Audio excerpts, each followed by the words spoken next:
Alright, pretty decent hand. Opponent goes first, but we have turn 1 elves. And they have a generous visitor. Okay. So Calyx... Oh, this is the Calyx that copy stuff. Yeah, that is very strong.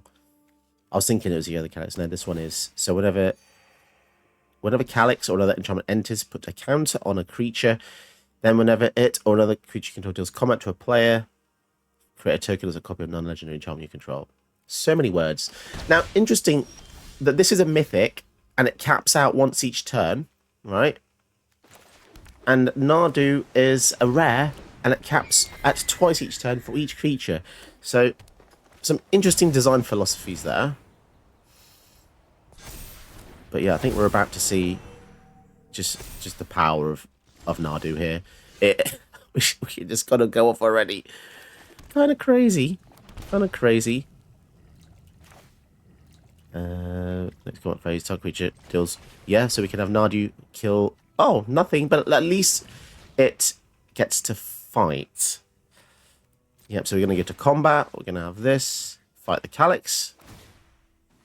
Oh, wow, and just get a land into play, because why not? And there you go. The power of Nadu. It's just... It's too easy, isn't it? Hello, welcome to a brand new video. Today we're looking at Nadu Winged Wisdom. Now, obviously, this card's got a lot of heat at the moment. People are saying it needs to be banned and so on, and its power level is crazy. I feel like I've just been playing Magic for so long now that I feel like every set, people seem to say that, and there's a new power level. This is very powerful. I'm not going to deny it, but it's just one of those things now. Every set has a brand new baddie. And ever since Roscoe, it's just the way it is. So I'm just learning to embrace it. Let's embrace it.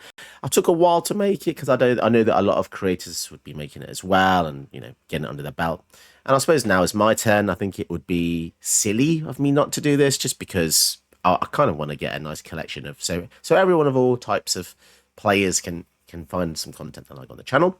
The one thing I feel like my deck is different. It's probably not as fast as some other creators, although it does look very top heavy. It's got all the usual suspects that make it crazy, all the one mana stuff that if you target Nadu or your opponent, you're going to get some crazy ability. The thing that makes my channel a bit different is I love the swords. I love the swords in paper. We've got all the swords in Arena. Wealth and Power, Once and Future, Forge and Frontier, Fire and Ice, Body and Mind. So the goal is to try and equip Nadu with as many of these as possible. It's probably not going to happen too often because a number of reasons. People normally quit after 1 or 2 swords are equipped. But yeah, it's a very powerful commander. I think it's being ranked a bit higher now in tiers. I'm seeing some stronger tier 1 to Hellq type decks. But yeah, apart from equipping with the swords and targeting it with that, we also have a couple of cloners. Now, bear in mind, C double, it's going to create a token as a copy of it. The copy will die, so that doesn't really work. But Spark Double does. If it creates a copy of another creature, aka commander, it's not a legend. And same with Arena because it's file duplication. Having doubles out of Nadu can be quite fun because each cast or ability that you target it with will trigger twice. Now, it caps out at twice per turn. Ooh, but that's still really powerful. So, yeah, pretty much all the usual suspects. I think Bristly Bill's going to deck as well because it has landfall, put a counter on a creature, and it just kind of goes crazy because then if you target Nadu and a land comes in, then the land will put a counter on Bill, and then it will go... No, so I think in theory that's infinite. If your deck was like loads of lands in a row, but then that's exactly why they put the clause in it that says twice each turn, isn't it? They knew things like that were going to happen. And let's not forget the other side of echoing equation makes everything else a copy of Nadu. But again, Nadu's got built-in redundancy. So if you've got 3 copies of Nadu, you get in diminishing returns. But it's just funny to get lots of Nadus. You could, of course, just copy something else like Venerated Rock Priest. If you've got 3 of these guys out and then you target your guys, each time your opponent's going to get 2-3 poison counters.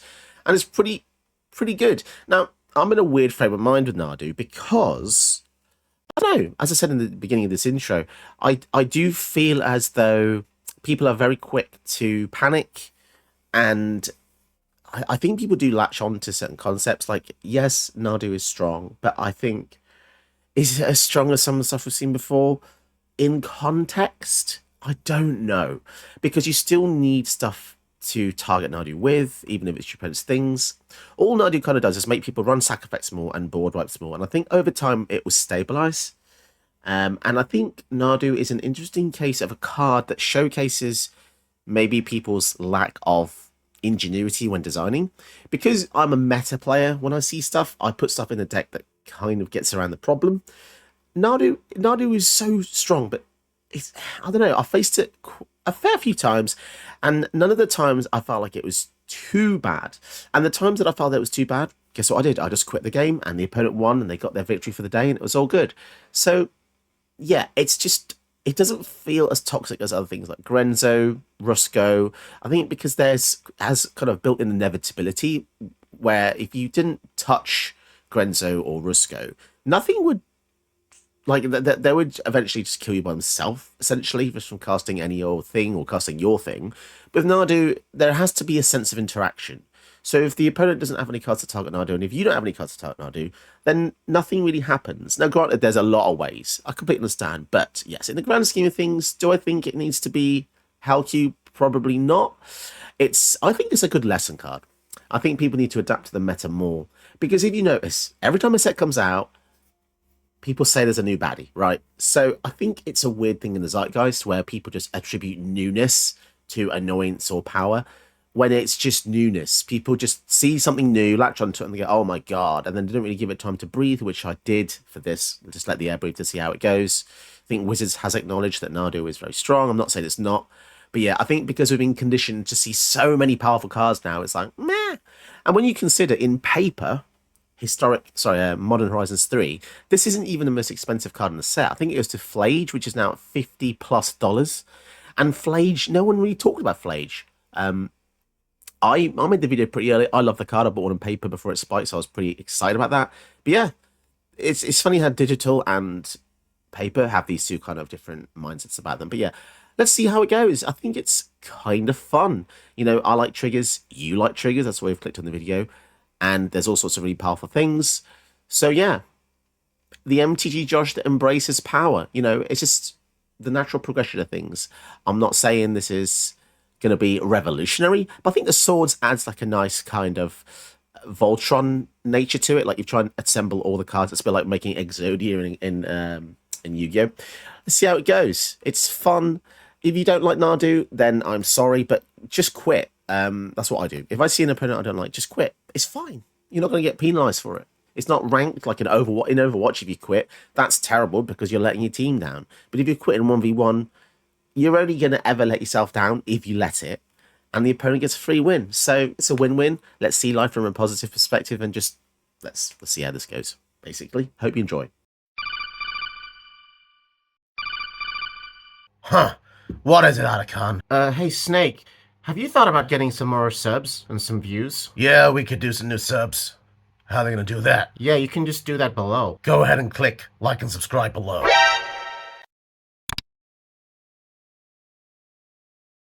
Alright, this hand is risky, but we'll keep it because the Cobra, now it's probably going to die to the red spells on the side of the field. But that just means, as usual, one fewer removal for the thing that matters, which is Nadu here. They also seem to have ramp. We could manage it to the hand to slow them down, but I think it's probably better to go for the Cobra. We need to race them as quickly as possible. As soon as they get the Roxanne, it's going to be tough until we get Nadu out. We kind of need Nadu to buffer the 2 damage each time. But we'll see how that goes. We really need the Cobra to survive. Okay, so they dedicated their whole turn to Rampin, which is good for us. Yes, okay, now we've got Nadu, I feel a hell of a lot safer. The crazy part here is that Nadu confers his ability to every creature you own. Or sorry, every creature you control. So it kind of feels like, I don't know, they must have tested this and thought, it's just not strong enough. So we're going to actually get 2 triggers here. I'm going to keep it alive. Just crazy. Just crazy. Oh, and the sword. Driver of the Mighty. My goodness. So much stuff. Mana Drain. Okay. So, we play green, and then we probably want blue, don't we? But we don't have double blue for... And the other issue we have here is that if we bounce Roxanne, it just comes down again. Which is kind of problematic. So how do we deal with this? We could go for Aether Channeler.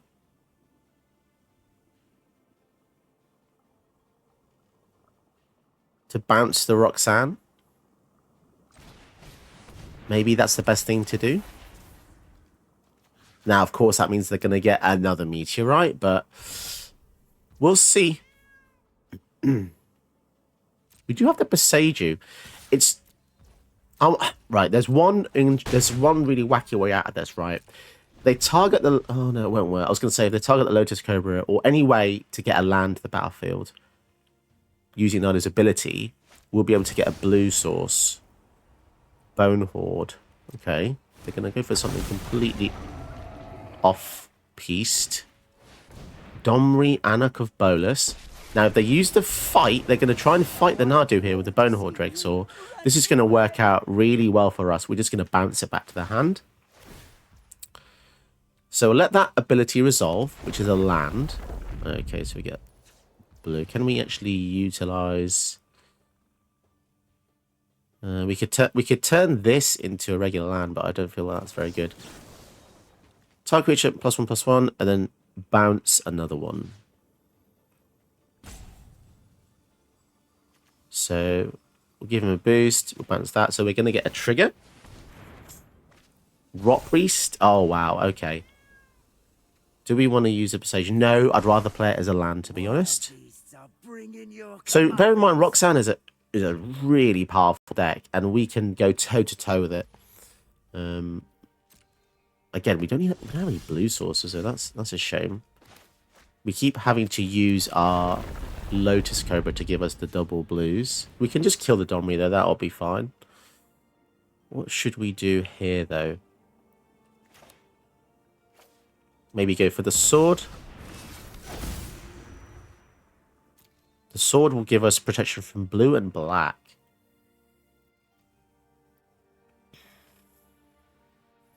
And annoyingly, we don't have any way to...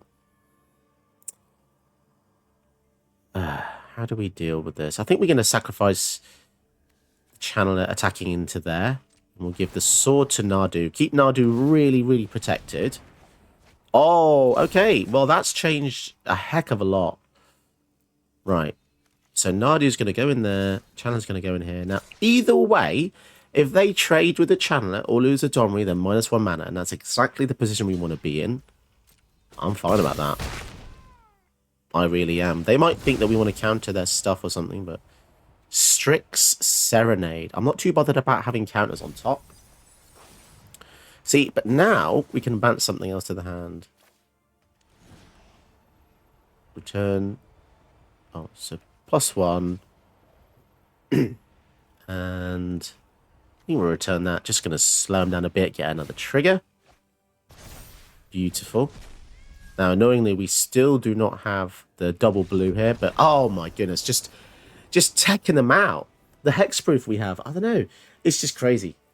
Crazy. That took a bit of work, but my god, it was rewarding. Let's go. Getting against Orzhov, they're going to be removal heavy. But that might be okay. Cobra next turn. Maybe we bounce a creature if they play it here. No? Okay. Let's go for the Cobra. Cobra is a very tempting target to tantalize them. If they use a removal spell, that's one fewer removal spell on Nadu. Shield's Edict. Interesting. So there you go. There's an example of a sack effect people might be using more of. Question is, do we... Ooh. I think we're going to bounce that to the hand here. Which is okay, because if we draw a land next turn, we can go Nadu and then trying to protect it with an Unsummon or something, or Essence Flux. But yeah, trying to beat a Black Market Connections, that's going to be tricky. Yes, and we actually got the thing we needed. So in their turn, we got the protection. So it kind of worked out kind of nicely here. And of course, the BMC, as we should say, is going to be draining them as well. They're only going to go for 2 mode. Oh, no, wait. They went for all 3 modes, didn't they? They're looking for an answer desperately. So we'll see how that goes. Cryptolith Fragment.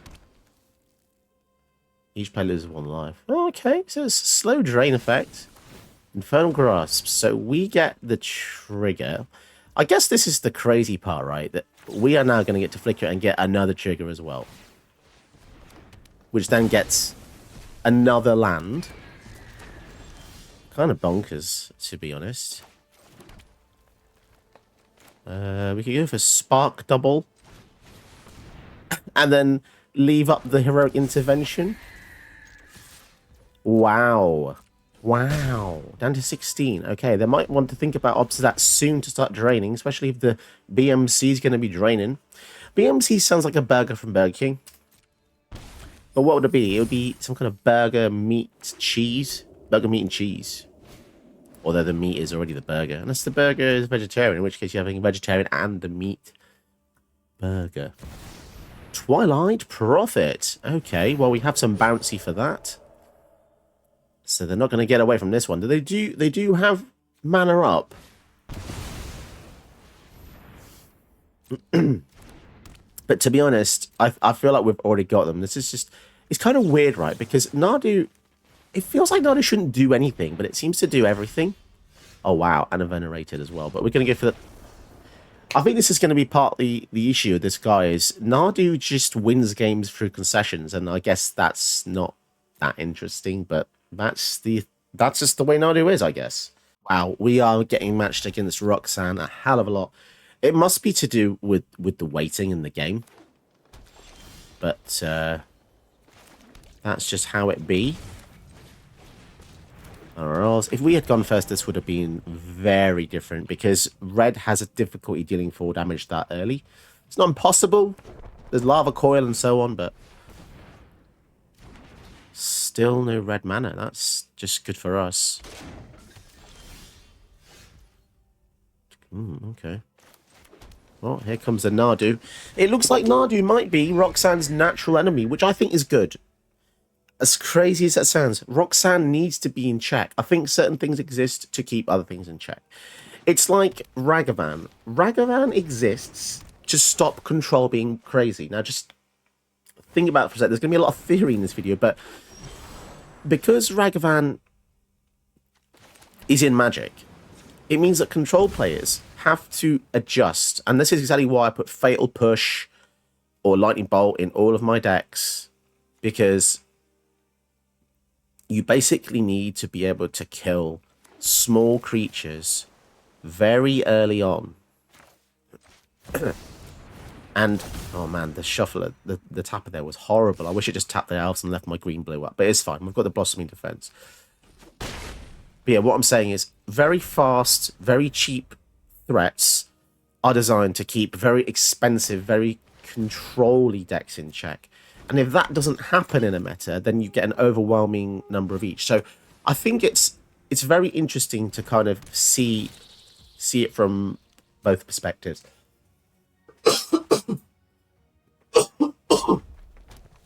Pardon me.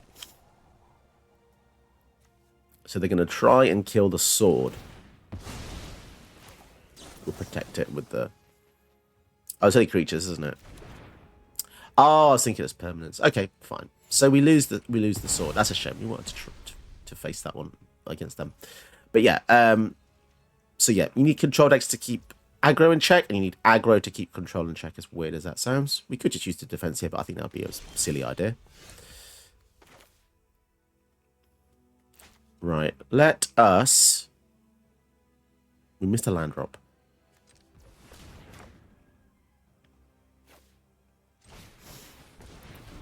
Let's see what we can do here. 7 loyalty is going to be good. She can afford to take a little bit from these guys if they so choose to. We can just counter the Roxanne as well. Why are they holding priority here? But yeah, so as I was saying, Nadu is a good way to keep certain things in check, because we can't just have Roxanne taking over the meta or Gorenzo. You need to have faster things to slow down this, ironically, the slower things. Right, so we're going to attack with Nadu, and then we're going to use Kiora to untap it, I think. But why the hell are they taking so goddamn long? It's not like they can use a demolition field. They don't have 2 mana open. Now, I think it actually might be better to untap. If you untap our elves, we get to keep the green up as well as the blue. Yeah, let's do that, I think. Wow, and we get even more mana now. Yeah, and then we'll leave up the protection. We've got loads of cheap spells to stop things going on. We're more than likely going to use a Serenade on any creature. Voltborn Tyrant. Yes, we will counter that. Luckily, we had that ready.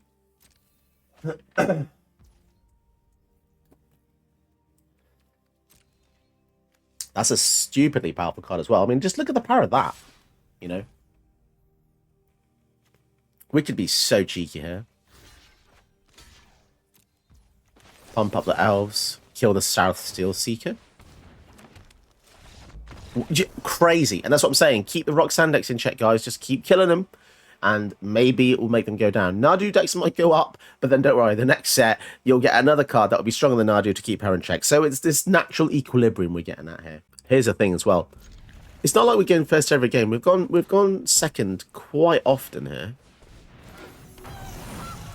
So, you know, there is that. Going first normally means you win. Halfling with Nadu is crazy as well, because it just makes it uncounterable on turn 2, which is nice. And they do have access to white, so they do have onboard kill spells, which might be annoying. So maybe it'd be better. Maybe it's better to go for Ristic Study first, and then following turn Nadu plus backup. I think that's something we'll do. Yeah, I think that works out nicely just because of Tamio's tap ability as well. We shall see. They're just playing 0-2s and 0-3s into big stuff, which is fine by me. That rhymed. Ristic Study. Only issue is if they use the Tamio here, they can minus to keep the Halfling down. Yeah, that is annoying. That is annoying. So they're going to play Tamio +1 for the study, perhaps? That's maybe the route. I mean, they could initially go for Tamio. Yeah, I mean, why wouldn't you play Tamio? It's your commander, right? Be foolish not to. Oh, it'd be ever so foolish. It is funny, though, how the weighting system works. Like, we're playing a lot of green-blue today. There must be a lot of green-blue kind of mirror matching, for instance. So they're going to go for the infect route first. Well, that's interesting. Both of our pumps, well, sorry, both of our protection spells give a little pump, which is nice, because that means we can easily block the Contaminator. So let's go for green. Now remember, this spell cannot be countered, so if they have something that they think is going to work here, it won't. Nice. And now we have the protection. So let's see how this goes. They might be tempted to go Tamio, tap down both our guys, which firstly will trigger the Nadu twice. But yeah, I'm not seeing many board wipes, which is the natural predator of our deck. No one seems to use them. I think if you're annoyed by something, put something in your deck that helps you against it. If you don't, then it's on you. 100%. It's like you see it's raining outside, and you go out and you're like, oh, it's raining outside. I don't have an umbrella. Well, that's on you, dude. That's totally on you. Right, now, I really want them to tap down -2, but here's the thing. I personally think they're going to quit. Once we give Nadu hexproof, they might just quit. Let's see what they do here. They might be more focused on getting the infect. If they are, then the -2's coming. It's going to happen right now. But if they do, they're going to give us 2 Nadu triggers, so maybe they tick up.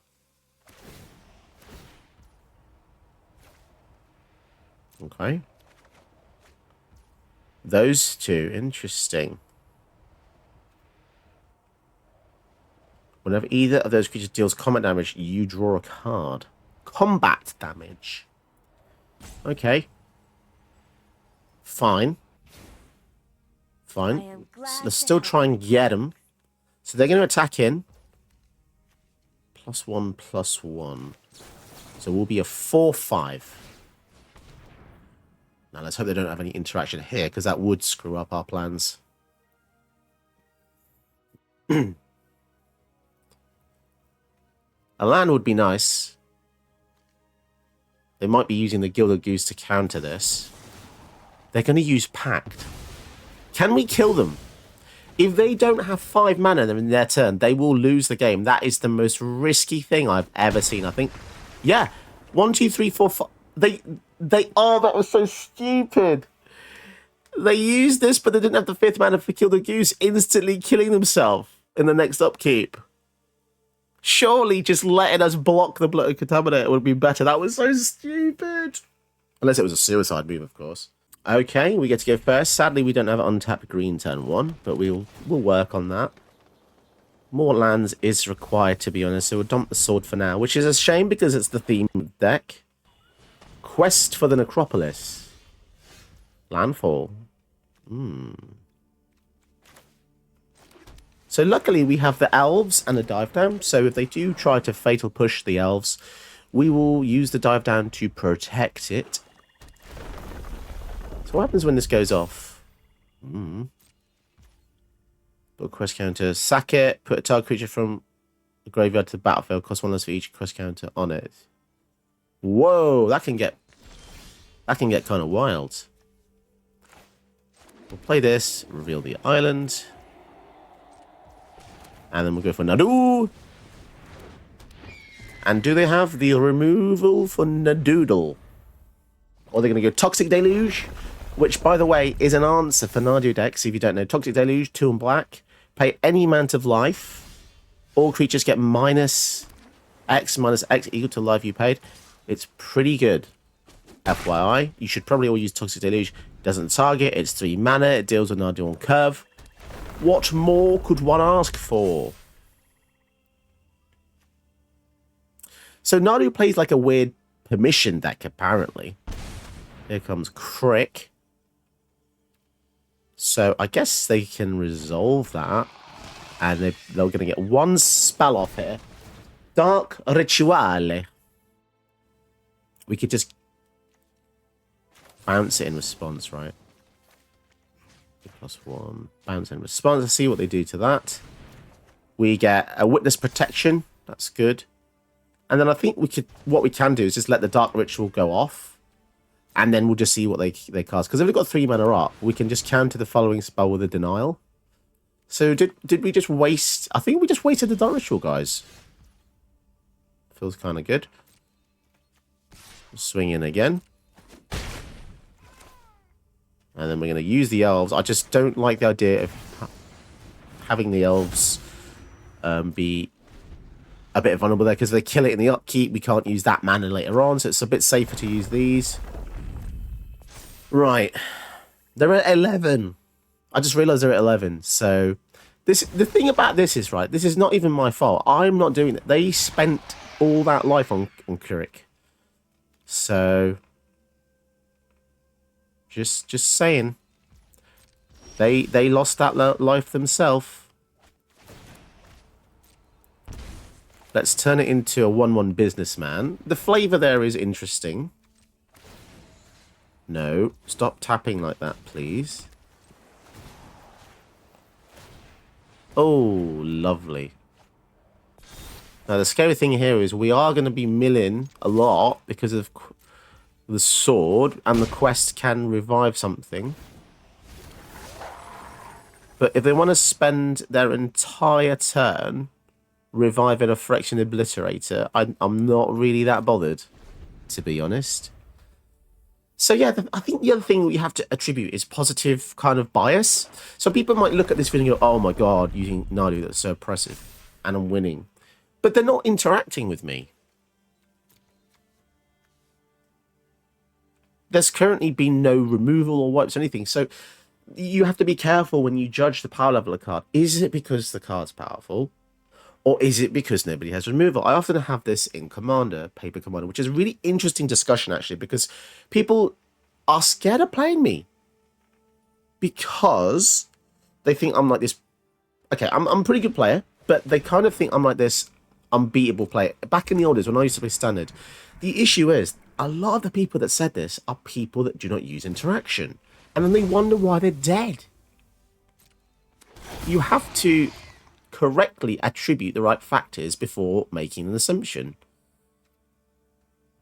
But yeah, the fact that I won there, is it because Nadu's powerful, because we only got one trigger, or is it because the opponent didn't interact with us one time? And that is what separates a good player from an expert player.